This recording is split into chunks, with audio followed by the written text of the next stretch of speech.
आप सबको बता दें कि बसंत पंचमी का महत्व क्या है। आप जानते हैं, हम सब जानते हैं कि बसंत पंचमी वाले दिन सारी ऋतुएं बदलती हैं और आज के दिन कई प्रांतों में, कई क्षेत्रों में या हर जगह माँ सरस्वती की पूजा होती है। सरस्वती जी का प्राकट्य कैसे हुआ, ये जानिए कि जिस समय ब्रह्मा जी ने सृष्टि का सृजन किया तो सृष्टि का निर्माण तो उन्होंने कर दिया, पर उस समय सृष्टि में कोई शब्द नहीं था, कोई बोल नहीं रहा था, सब मूक थे। तो नारायण भगवान को जब ब्रह्मा जी ने कहा कि प्रभु सृष्टि तो बन गई पर सब मौन है, बात समझ में नहीं आ रही, तब ब्रह्मा जी नारायण के कहने से अपने कमंडल में से जल लेते हैं और पृथ्वी पर छिड़क देते हैं, तो एक शब्द होता है और वहां पर माँ सरस्वती जी का प्राकट्य होता है। वो चतुर्भुजी रूप में, एक हाथ में माला है, एक हाथ में पुस्तक है, एक हाथ में वीणा है और एक हाथ वरदान के इस मुद्रा में है।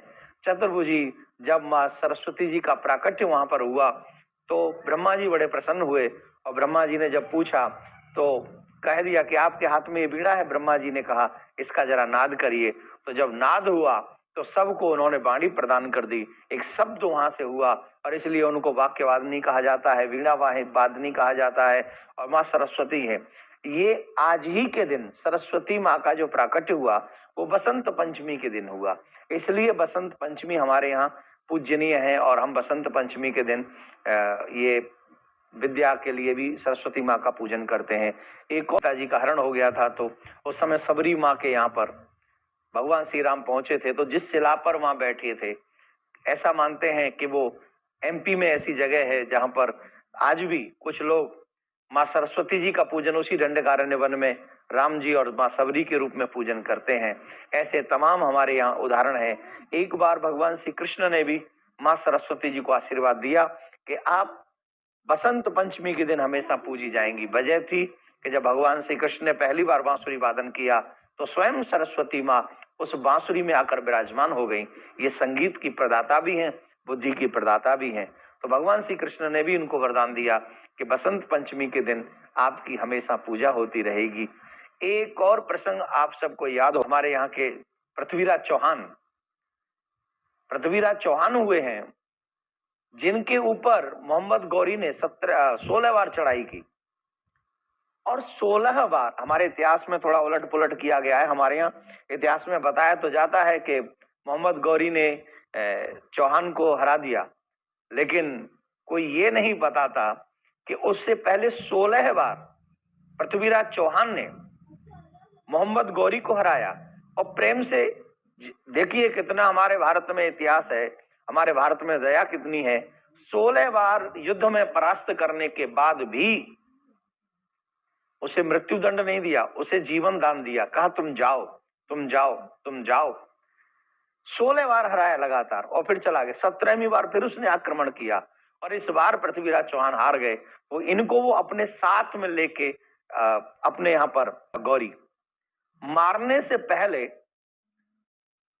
गौरी ने कहा कि मैंने सुना है कि तुम शब्द भेदी बाण बहुत अच्छा चलाना जानते हो, तो अगर तुम्हें शब्द भेदी बाण चलाना आता है तो पहले मुझे बताओ क्या ये सच है या झूठ है, मैं तुम्हारे शब्द भेदी बाण का राज जानना चाहता हूं। तो उसने पर्वत की एक शिखा पर ऊंचा सा एक बहुत बड़ा घंटा लगाया था और उसमें जाके मोहम्मद गौरी ने एक बहुत जोर से वार किया और ये परीक्षा थी चौहान की, पृथ्वीराज चौहान की, कि अपने उस पर बाण चढ़ाया तो उस समय उनके साथ में उनके एक मित्र भी गए। प्रमाण ता ऊपर सुल्तान है, मत चूको चौहान। उन्होंने ये संकेत कर दिया था कि मोहम्मद गौरी कहां बैठा है।